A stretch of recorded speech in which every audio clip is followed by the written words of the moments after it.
I'm happy that you guys came to church instead of watching the Super Bowl. I know it's going to be later, but some of you guys have to get ready for this, you know? And hopefully you have a team that you're rooting for and you're excited about after the service. So we have one football fan. Great job. So the football fans must have been in the first service so they can go home and get ready. You guys, there's a football game on today for anybody who doesn't know. Kind of a big deal football game too, so you should enjoy that. Hey, good morning. So glad to see you. Glad that you are here at church. How many of you guys are happy just to be at church today?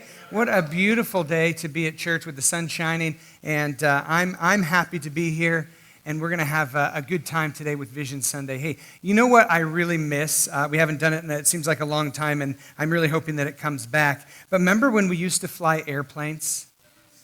Remember how you could get on an airplane and you could travel to a faraway place, get away from your relatives and your family, everyone you know, and your job, and go on a vacation? Anybody miss airplanes?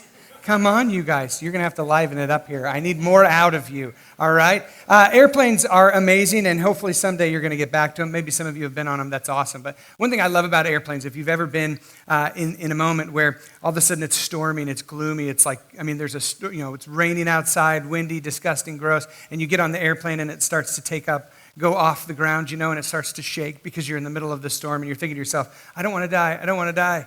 If you're headed on vacation, you're like, it's okay if I die. But you're like, some of you, I'm just going to see relatives. Jesus, don't make me die for this, And there's this moment where you go through the clouds, you can see nothing. You have no clue what's going on. But have you ever been a part of the airplane experience when all of a sudden you poke through the clouds and it's just like clouds everywhere, the sun's out, and it's beautiful?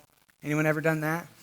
I love those moments, and I can't wait to go through another one, get out of the storm. But it's interesting, God's perspective on life is that he has the ability to actually be with you in a storm, and he has the ability to pop up on top of it and see the storm for what it is. And so when you're going through something in life, when we're going through something in life, he has this incredible ability to be able to not just be with you, but to be able to pull up and see it from beginning to end.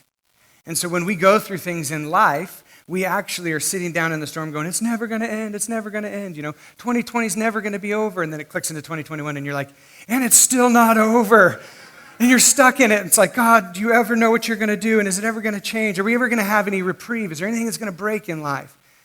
But God has this incredible ability to be above all of what you're experiencing right now.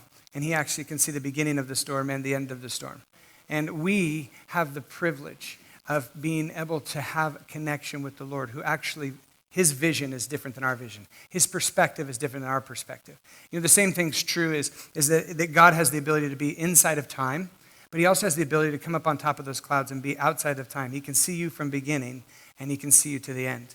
And the decisions he makes, the things that he says, he speaks to you is because he sees you as a whole. Individually as a person, he doesn't just see you from the beginning. He doesn't just see you from the beginning to now, which is what you see.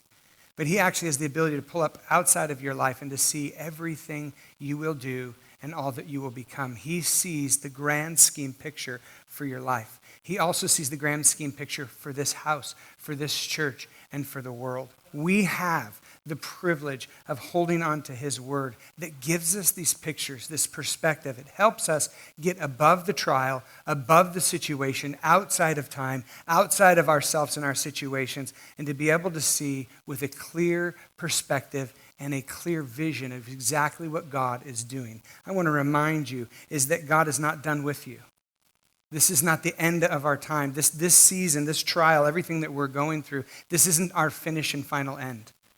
In fact, he sees what's coming next. He knows when the storm will finish, and he is preparing his people, and he is preparing you for a season that's going to come. We have the privilege of holding hope. It is one thing that the world does not have, but God gives each and every one of us hope. Hope for tomorrow, hope for a better day. Even if you're not feeling it today, I want to remind you that God's perspective on your life, on our world, on our country, and on our church is different than yours because you are stuck down below the crowds, and we have an opportunity to get into his word and actually see, hey, God, what are you doing? Today, I just want to take some time. Thanks for being here on a Vision Sunday. I want to take some time to give a little bit of God's perspective on us as a church or even us as a people to fill you in. Hey, what's happening and where are we going? Our story starts like most stories with a big burly logger. That's how we like to start ours. Here we are. Here's a picture of Dad. There's a few pictures of Dad. This is my dad, Dave, and our founding lead pastor. And this is back in the 80s. He was raised by a single mom. His dad, or my grandpa, passed when he was 5. And was raised by a single mom, tough as nails. And he became a logger, and he was obviously tough as nails. And this is where our story as a church begins, 1980s in Springfield, Oregon. And this good old-fashioned sinner and heathen and just did everything that he could for himself. In fact, that he used to tell the story, and I won't give too much of it away, but he used to party at a place called Satan's Place. That was the pub in which he went and drank and hung out. He was just a good old-fashioned heathen. And I know it doesn't sound amazing of him, but this is where the story starts. And what's so cool about this is that this one person, this man who started in essence this dark place and this lost and alone place, had a God encounter. God is attracted to those who are lost. He's attracted to those who are in darkness, and he's attracted to those who are alone and broken.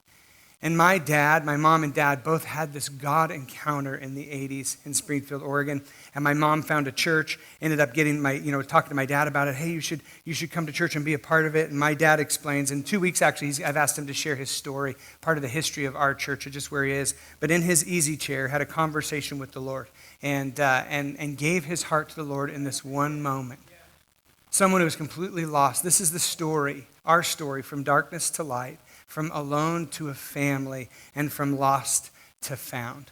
And he gave his heart. My mom, rededicated her heart, and they found a church home and a church family in Springfield Christian Center. And they said, hey, we're going to make everything of it. And in fact, they had, at this time when they got saved, my brother was the only one who was born, and they had already messed him up royally. But then they had me, and that's where I come in. And so they got saved, and then, I came. And so they found a church, and what was really cool about this church is it wasn't just their story. There was something amazing happening in the 80s in Springfield, Oregon.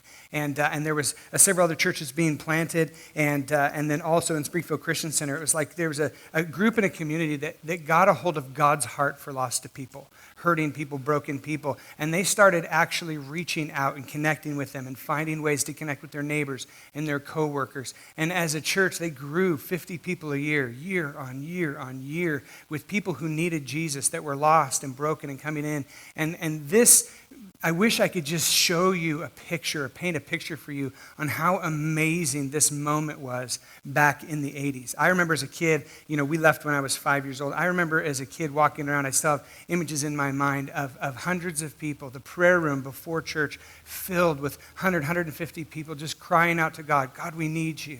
God, we need you so desperately in our life, and my neighbors need you, and my family needs you, and my friends need you. And there was just this unique moment back in the 80s in which a church got a heart, God's heart for lost people. And they started saying, how do we reach them? And equipping themselves, and then let's go get it. And from there was this idea that was birthed inside of people, as if he could do it for me, he could do it for you. And if he can do it here, maybe he can do it there.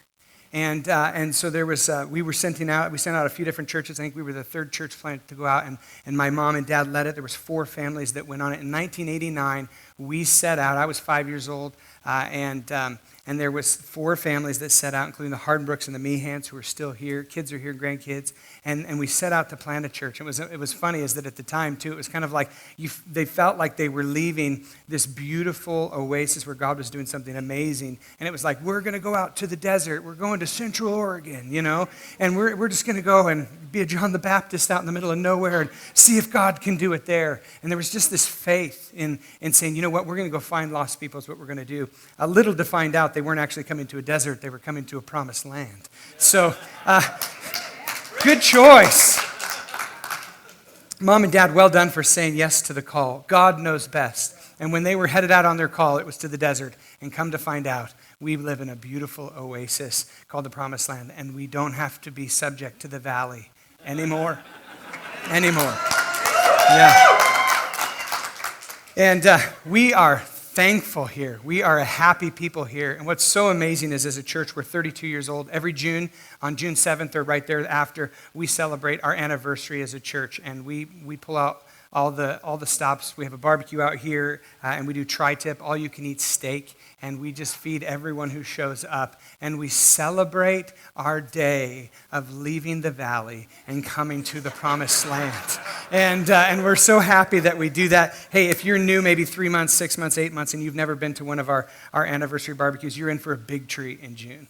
We do it and do it well, and we love to eat, and it looks better than the communion you got today. So you'll be happy with that. You know, out of this heart for wanting to plant a life-giving church in another community, and out of this heart of brokenness for lost people, you had a whole bunch of lost people that had found Jesus that said, I want to go, and we're going to go plant a church. You know, our mission statement, the first part of it, I want to read this to you, but the first part of it really details out the heart of where we are, our why as a church. From where we started 32 years, we haven't walked away from it. It's to be a church that unchurched people want to attend and to reach out beyond these walls to the unsaved and to the unchurched, and we want to invite them in on a journey. The rest of our mission statement I don't have up here, but it's defined in our journey. And our journey is to know God, find freedom, discover purpose, and to make a difference. Each and every one of us is on this journey in Christ to know God and know Him more, to continue to walk into freedom, to discover who He created you to be, to lock into His family, discover purpose within His church and His family, and then to actually make a difference. I want to make a difference in my community. I don't want to take from my community. I want to give. I want to actually be a life source in the community that I'm a part of. And our heart in this why is we actually don't just want to do our mission. We want to invite other people into that mission. We want to see lost people start a journey in Christ. We want to see them be fulfilled. We want to see life change. We as a church are addicted to life change. When we hear stories all the time, and we get it on the app, or we're talking to people, we get to hear their story. Just last week, 2 more people were, got saved, and so then all of us, we're, okay, tell us about it. What happened, and what's going on? And someone else gets healed, and somebody gets delivered, and somebody, hey, by the way, we just became debt-free. Thank you for running Financial Peace, and hey, thank you for this. And so we are addicted to life change. We're addicted to seeing God's miraculous life and miracles happen in and through His people. But we are also really serious about going and finding those people who are unchurched and unsaved and inviting them in on a journey and saying, hey, come be a part. There's room for you here. We will make a place for you here. And we want you to be a part of what God is doing. It has been the heartbeat of our church ever since we started. And it all started with somebody who was a good old-fashioned sinner, like my dad, and like you and me, that said, you know what, it's time for me to give my heart to Jesus. It's time for me to move forward into this. You know, there's something about Jesus that didn't push away lost and hurting people. When you look through the Gospels, Matthew, Mark, Luke, and John, and you read through that, what you find is that lost people were actually attracted to Jesus. There was some way He talked, His demeanor, how He treated people, that actually drew people in. People who needed Jesus, they're like, okay, well, tell me more. Well, tell me more. And then there was also something about Him that for some reason pushed away the religious. Jesus' personality, His demeanor, how He treated people, He actually pulled lost and broken and hurting people to Him. And sometimes it's our religiosity that pushes them away. In Proverbs 3 it says this, is that God opposes the proud or the religious, but He gives grace to the humble. The question I have for you is, which one are you growing in? In this last season, have you grown in your religiosity? Or have you grown in your humility? God is attracted to humble, broken people. It's always been that way. And we, like God, are also attracted to humble and broken and real people. And that's good. That's God's heart. And it's stuff that we're going to continue to grow on. You know, Jesus, if you read through the Gospels, it says that there's a parable He talks about leaving the 99 sheep and going for one. He was okay with leaving 99 religious people together and going and finding someone who was actually in desperate need of Him. And we should be okay with that one as well. He was totally okay to going to somebody's houses for dinner that was just a complete heathen. He didn't care. Association didn't bother Him. What He was attracted to was this desperate and this humble heart that says, please, please, would you give me answers? Would you help me on this? You know, that Jesus didn't push away kids. Those kids, you know, they're just annoying. They're loud. They're just, we should just push away the kids. The reality is that He set the bar at if you want to grow in maturity, you want to grow in who you are in Christ, you need to be more like the kids. More people get saved over in that room than do in this one. Those kids are phenomenal. Kids don't have this bias. Well, I don't know if I want to invite my friend to church. I think they might, maybe they don't. My kids come to me, Dad, I was talking to my friend the other day, he just never asked Jesus to be in his heart. Could you believe it? I was like, no, I can't. His parents haven't either. I need to talk to his parents. You should, like kids don't have this issue. What's interesting is in 2020, the question is, well, should I invite someone to church? We've all faced this, right? In 2020, you're like, should I invite someone to church? And you're thinking, well, man, like with all the pandemic and stuff going on, like, are you sure you want to invite someone to church? Kids don't think about that. They just see the real need, which is Jesus. And they assess that need and they say, you need Jesus in your life. They don't put all these bias in the way. And if we want to grow in our faith, we need to stop putting all these things in the way that hinder us from reaching out to people who so desperately need Jesus. And we also have to understand is that they won't necessarily flock to the church. It's our job to go get them. That's why we reach out. That's why we connect with those in our neighborhood. We connect with those that we work with, and we connect with people to say, hey, listen, there's hope for you in a hopeless world. There's healing for you. There is a family for you. You don't have to do life alone. You don't have to be alone. But there's this heartbeat that Jesus exemplified that we as a church hope that we never lose. And that's our heart for lost and for hurting people. I love this story in Luke chapter 5. I want to read it to you. I'll just read through the whole thing. It says, one day while Jesus was teaching some of the Pharisees and the teachers of the religious law who were sitting nearby, the Lord's healing power was strongly with Jesus. So there was something cool going on. Some men came carrying a paralyzed man on a sleeping mat, and they tried to take him inside to Jesus, but they couldn't reach him because of the crowd that was in the building. So they went up to the roof. They started taking off some of the roof tiles, and they lowered this guy, no joke, sick on a mat down in the middle of the meeting in front of Jesus' face. Like, I can only imagine. You're like, what's happening in the roof right now? You know what I mean? And this dude, sick dude that we all know, just keeps coming. It's like, what in the world is happening? Seeing their faith, obviously, and now he's right in front of Jesus. Jesus says to this man, young man, your sins are forgiven. Young man, your sins are forgiven. The guy wanted healing, but guess where his healing started? Salvation. Then it says this. I'm going to read on. But the Pharisees, these are the religious ones, the teachers, the people who had filled the room, right? They were teachers of the religious law. They said to themselves, man, who does this guy think he is? This blasphemer. Only God can forgive sins. And Jesus knew what they were thinking because he could see it all over their face, and he could see, you know what I'm talking about. When you see someone, you're like, I can see that on you. He says this, why do you question this in your hearts? Is it easier to say to this guy, hey, your sins are forgiven, or is it easier to say, stand up and take your mat and walk? So, I will prove to you that the Son of Man has the authority on earth to forgive sins. Then Jesus turns to this paralyzed man sitting in complete desperation, in an awkward state in front of everyone, and he says, stand up, pick up your mat, and go home. And immediately, as everyone watched, the man jumped up, he picked up his mat, and he went home praising God. Everyone was gripped with this great wonder and awe, and they praised God, exclaiming, wow, we have seen amazing things today. Interesting, when I look at this story, lessons learned, sometimes it reminds me that the people who come and fill the room are the ones that really aren't desperate for Jesus.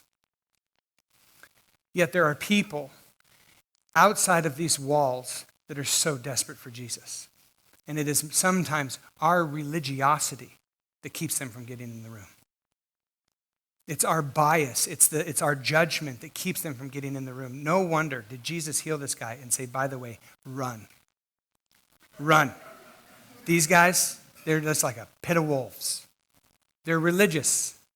They're taking up your space. And the reality is that I'm here for you. But isn't it amazing? We've seen it over the years, whether it's this church or a different church. And maybe you've been a part of that where you came in, it was like you took for everything you could to get in, and you met Jesus. We've seen someone get healed and saved and delivered, and then all of a sudden they leave the church. Why? Because people are drawn to Jesus, but they are pushed away by our judgment. Man, do you have any idea how precious the seat that you sit in is? When we purchased these chairs, we said, hey, buy one for you and your family, and then buy one for somebody who so desperately needs Jesus. That's what the chair was purchased on that you're sitting in. These chairs are not for judgment. These chairs are not reserved for people who are going to stand here, just question everything, judge everything. Well, tell me this, and how come you don't do this? These chairs are reserved for desperate people seeking Jesus. They're reserved for people who are on a journey. And we are on a journey. I want to remind you, every single chair in this room has purpose and has value. And when we started the church, and even today, 32 years later, it is still our heart's content that every seat that is not full today should be full, because there are more people out there who need Jesus. We need to make room for them to come and to meet Jesus. We are on a journey. I want to say it a different way, because sometimes you've heard us say it: know God, find freedom, discover purpose, and make a difference. But let me tell you what our journey is. It's about seeing lost people saved, saved people pastored, pastor people equipped, and equipped people mobilized. This is the journey that you and I are on. The question I have for you is, are you on this journey? These seats are for people who are on a journey to get to know God. For people who are lost, to say, I want to find God. I need salvation. I need help. I need hope. I need something. They're for people that have said, I found Jesus, but I need to be pastored. I'm broken. I need to find new areas of freedom in my life. I need to get free so that I can love and serve well. It's for people who are being pastored to say, you know what? I need to be equipped. Is that there's more to life than just me and my family. Is that there's people out there who so desperately need Jesus.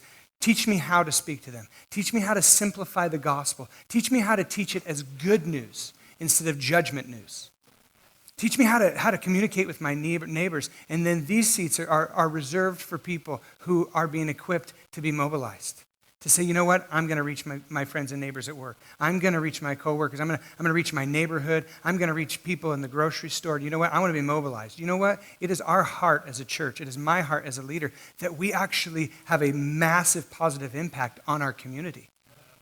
That we reach out beyond these walls. This isn't just for us to hold hands and feel really good about each other and question everything. There's an actual purpose to what we do. And this purpose matters. It really matters. So in an effort to stay on mission, in an effort to follow Jesus' example, and an effort to not cut a hole in the roof and lower people down through it, I'm excited to announce we are going to go to a third service. Come on. This is great news. Why? Because we want to make room. And we want to make room for you, but we also want to make room for your neighbors and your coworkers and your family members that say, you know what, I need Jesus.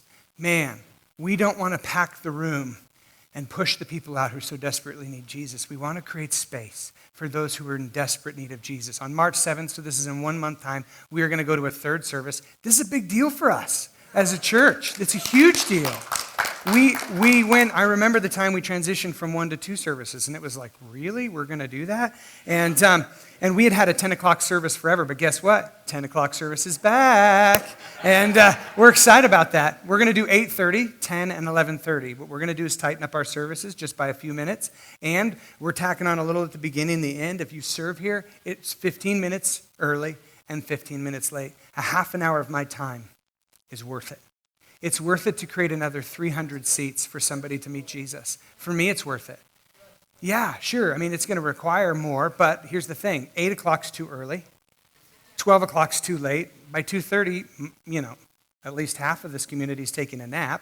So, myself included. And Saturday evening, we're not prepped and ready for. The reality is that it requires very little out of us to create 300 more seats for someone to meet Jesus. We are committed to making room. That's what we're committed to. And we're committed to making room for you. I want to remind you is that there is room for you and your family here. There's room for your gifting. There's room for everything that God's calling you to do. There's room for your kids. And there's room for your neighbors, your coworkers, the people that you know, the people that are so desperate and need Jesus. And if there's not room, we're committed to making room. Because the gospel matters. We are here and we're on mission. My encouragement, jump in. Be a part. We operate this house as a family, not as a restaurant. We don't ask you to come, sit down, we'll serve you, and then pay the bill at the end. No, this is a family function. And what we say is this: jump in, be a part. When you go to a meal at someone's house, and it's family, you just jump in. Hey, sweet, I need that done. Could you pick up this thing? Hey, could you take the trash out? Hey, could you make this thing happen? And the reality is we see the church as a family. And so we all chip in. We all do our part, small or big, whatever it is. The goal is not to, as we go to a third service, I know some people, especially staff, they look at it like, dear Jesus, are you sure that, this is happening? We don't really have offices here. We have a few offices. But as we grow, too, we're looking and go, man, what are you going to do? And what does it look like? We're going to convert the stalls in the bathroom into offices for all the new staff. And, we're going to convert Josh's office into a bathroom and then convert that to a bathroom / Josh's office. And so that's how we're going to grow. We are committed to a third service, and I want to encourage you to jump in and be a part.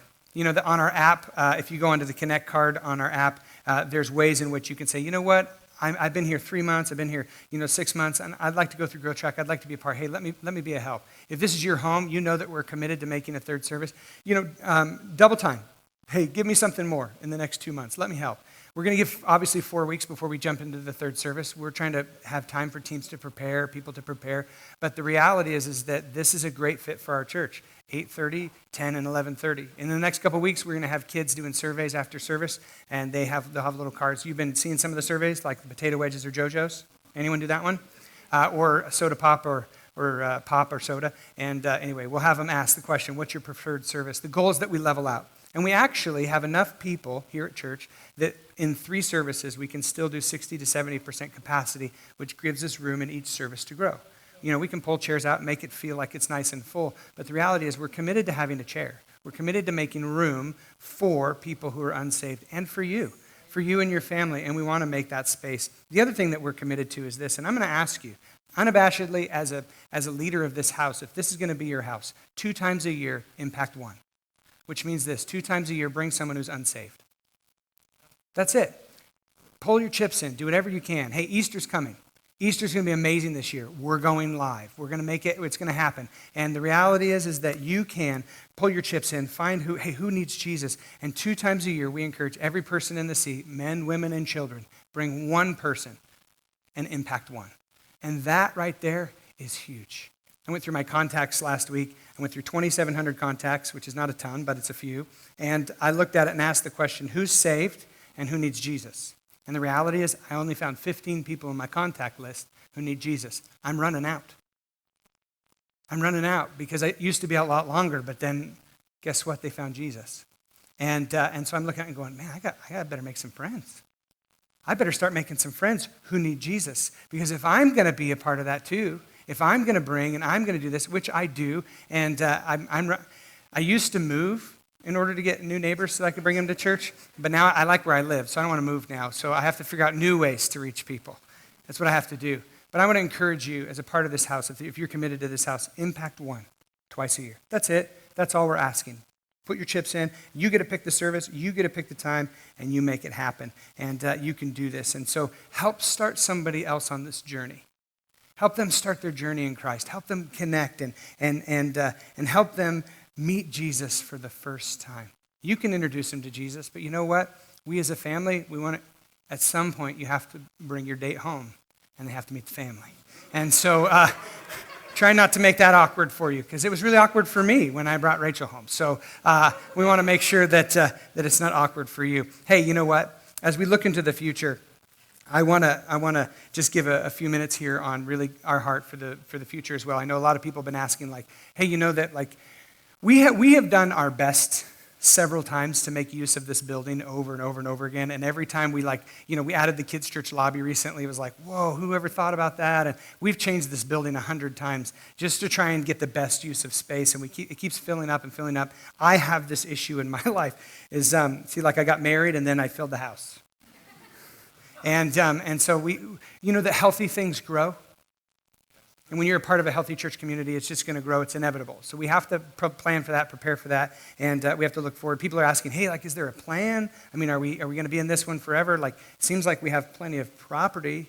We should do something with it. And I know there's a lot of questions. Hey, everybody wants to know what's going on. I want to tell you this, is that we have not been caught off guard as a church leadership team. In fact, we have been on a journey for the last 3 years to determine, okay, what can we do? What would expansion look like? Starting about 2.5 years ago, we brought in a company, Hayes McCoy, to do a land survey to determine every inch of usable space. The question that I have is this: if healthy things grow and God wants to fill whatever is provided, the reality is we need to know what's the max that we could put on this property. Start that as a master plan, and then we phase our way out of there so we don't do it all in one piece. Here's our property surveyed. On the left-hand side, this is Rocking Horse Road that you came in on, and I know it's a little bit distant for you, but you can see our existing building and everything there. Outside is an outside courtyard. This is our property. It's 10 acres. We bought it at auction 22 years ago for like $89,000. 57. It changes every day. So I better write that down. Yeah. My inheritance changes like that too. If he's mad, it's, yeah, sorry, we're out. And if he's happy, it goes up. So we bought this 10 acres for $57,000 at a land auction, and we've done our best to use it. Obviously, we have more space. We have space, as you can see. There's a proposed access road that we're going to try and have pushed, and we want to ask the question, hey, what can we do? We've been planning. We've been looking at it and say, what are our list of needs? We've actually gone through, and we've said, hey, what's the parking to sanctuary seat ratio? What's the sanctuary adult ratio to kids ratio? Come to find out, we're above average on kids around here, so that's awesome. And average church is about 25% adult to kids ratio. We run about 36 to 37%. I know I'm part of that problem, but you're part of that problem too. So it's the reality is that we're trying to assess, okay, hey, what are the needs? What would it look like? And how could we put this all together? And we have been working on a plan. That plan for us, to be honest, especially with this, going into 2020, you just kind of say, oh, hey, we'll see what happens. But as we've even gone through October, November, December, you can see that, hey, we're healthy as a church, we're growing as a church, and I believe that God's perspective is actually above the storm, and I think that He wants to build a church that's gonna be ready the moment the storm's over.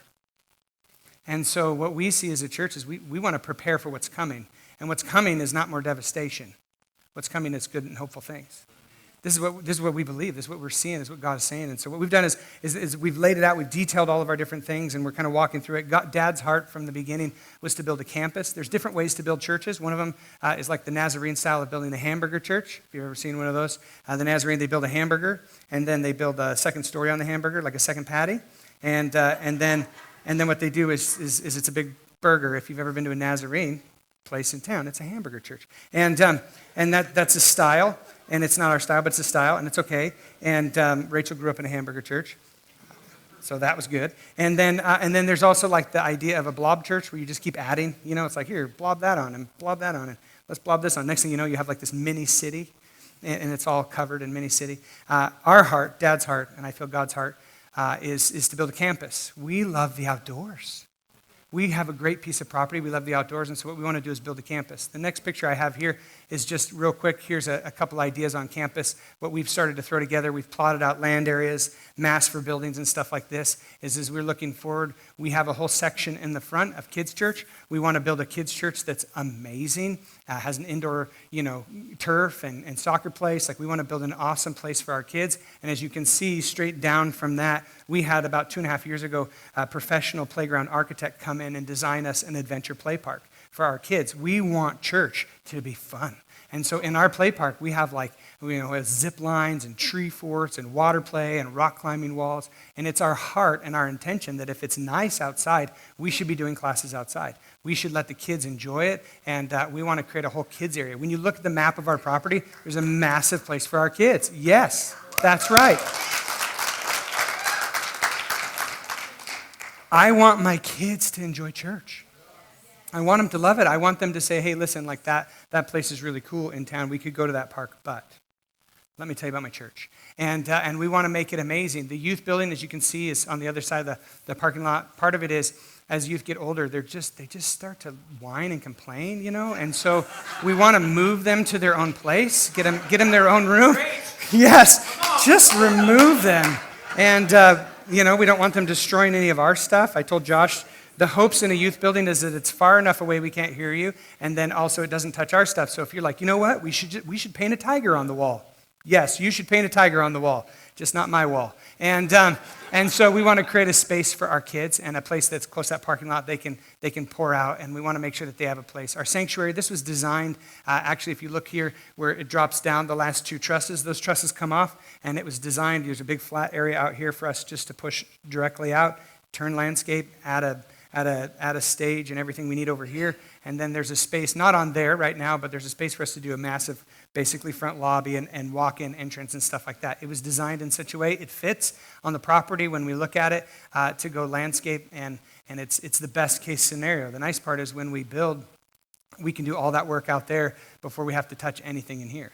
And it's designed well. As you can see out here, we have an outdoor sanctuary, and just above it is an events and office space. The outdoor sanctuary for us, my dad and a big crew built this several years ago to do outside. We've done weddings, we've done spaces. We love outdoors. There's something about outdoors. You know, when Jesus spoke, most of the times he spoke, he was outside.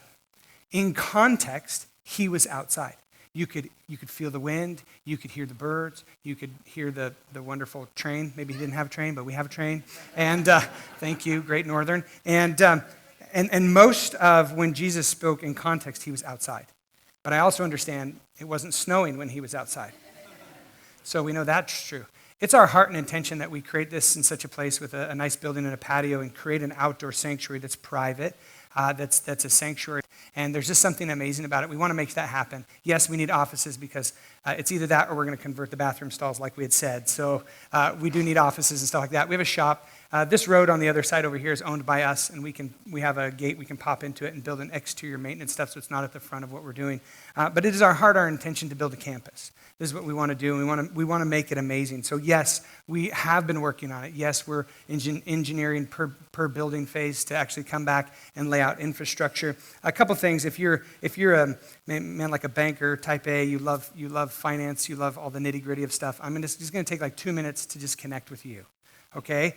The rest of you guys, I know you're going to be like, that part is stupid. I'll try and be excited about it, and that'll help get you through it. I could be excited about it, yeah? That's what you do. So I just have to keep moving. But there are some people in the room that are like, I want to know this. I want to know the details.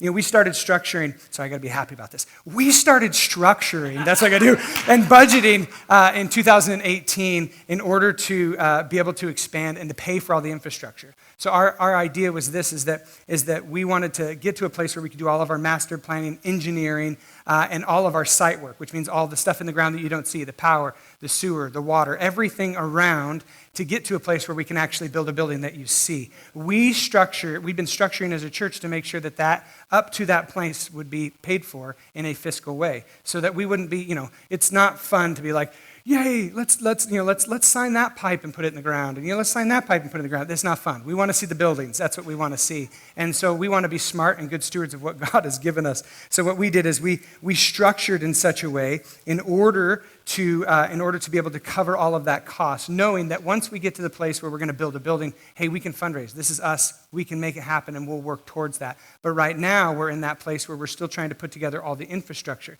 Now, here's what I mean by that. Currently, we owe $235,788.99 on this property. And that's a lot of equity. In fact, that's a better position than most of your homes.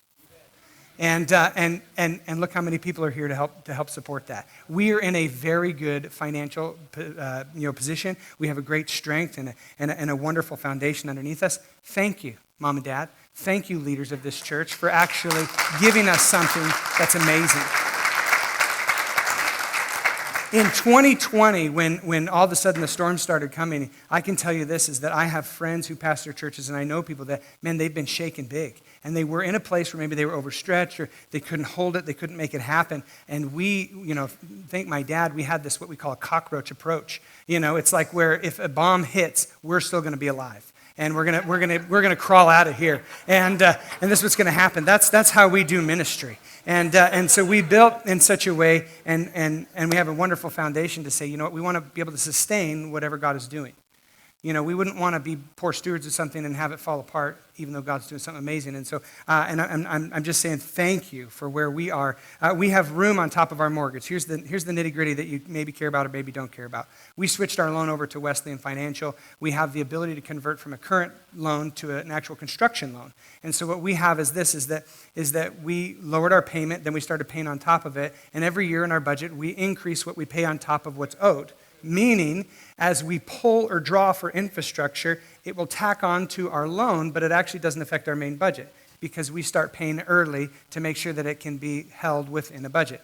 It's good financial sense. I know some people are like, who cares? Other people are like, yes, I care. And so it does. It actually matters that we've done this. The Lord has been blessing us as a church, but we're also trying to be financially smart with what we have. And so the infrastructure portion we're looking at covering. And then what we're going to do is here in the future or near future, we need to start saying, hey, let's fundraise for buildings. Who has a heart for kids? Who has a heart to get the youth out of here and away from us?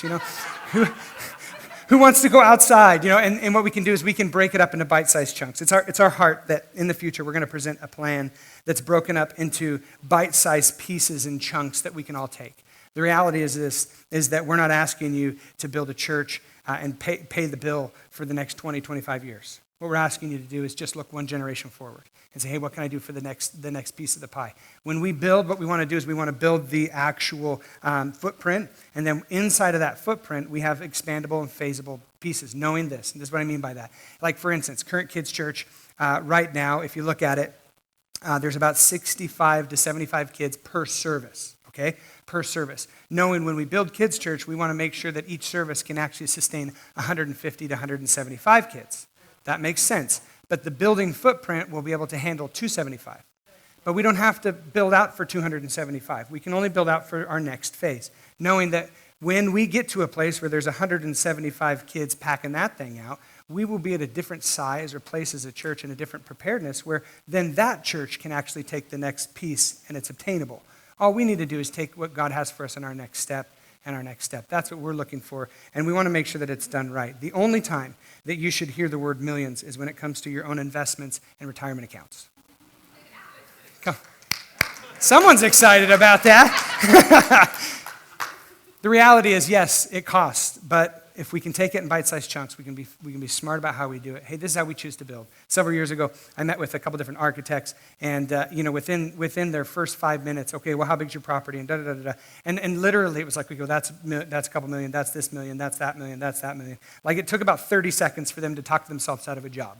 And sweet, but we don't operate like that. Let me tell you how we work. And how we did it was we raised the money, we bought the property, we did all the infrastructure with raised money, and then we borrowed for the actual building. We're going to go the opposite direction.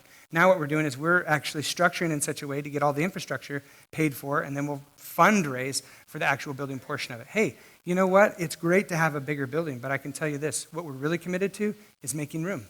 We want to make room for your friends, your coworkers, your neighbors, and your kids, and for you. We want there to be room for lost people to meet Jesus. We want to stay on mission, on point. We're trying to avoid cutting holes in the ceiling, and we want to make sure that we move forward in a good way. Hey, we are on a journey, and I want to say this. I'm so thankful for all of those who've gone before and sacrificed and given their lives to build a strong foundation. Thank you, Mom and Dad. Thank you, every single person who gave up to this point that you've done. Thank you. And it's not just our church. I want to say hello to Randy and Sheila Wheels, who are here this morning from Father's House. Let's welcome them. You guys are incredible.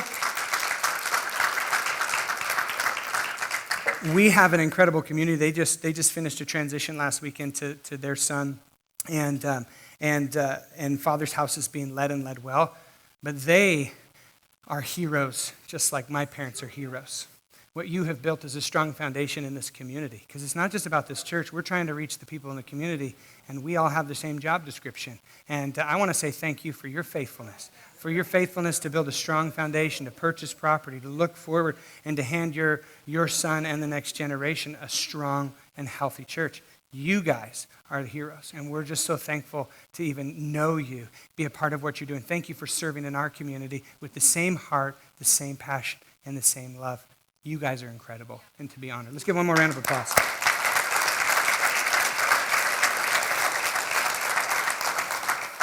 We are committed to being on a journey. The first part of our commitment, if you want to throw it back up there, is on March 7th. We are committed to making room. And we're going to go to a third service, and we can do this. We have everything that we need. God has given us plenty of people, plenty of time and energy, plenty of money, everything we need in order to add a third service. And I want to encourage you to jump in and be a part of that. What we are building is not just a kind of like a third car edition. We're building something that has eternal value, and that every single person that comes in and gets saved, gives their heart to the Lord, and whose eternity is changed, you help be a part of. What we do is eternal, and what we do really matters and is totally worth it. Every moment that you spend serving, every moment that you give, everything that you do investing in eternal has eternal value. And I guarantee you, at the end of all of this, we're going to look at each other and go, man, I should have bought in early. I should have invested early. I should have given it. And so I want to encourage you is that join a team, be a part, join as a family. If you're here and have only been here 3 months, 6 months, 8 months, or a year, hey, I want to encourage you, go through Growth Track, be a part. This is an incredible church family. There's room for you. We want to make room for you. We will make room for you and for your family. And we want to make room for your neighbors, your friends, and your family and coworkers that so desperately need Jesus.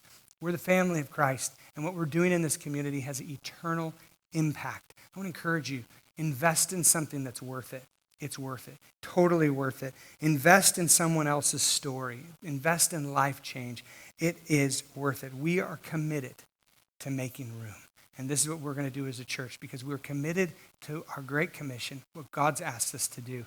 And so be a part, join, love it, live it, and be here for the long haul. We're so happy that you're a part of this time.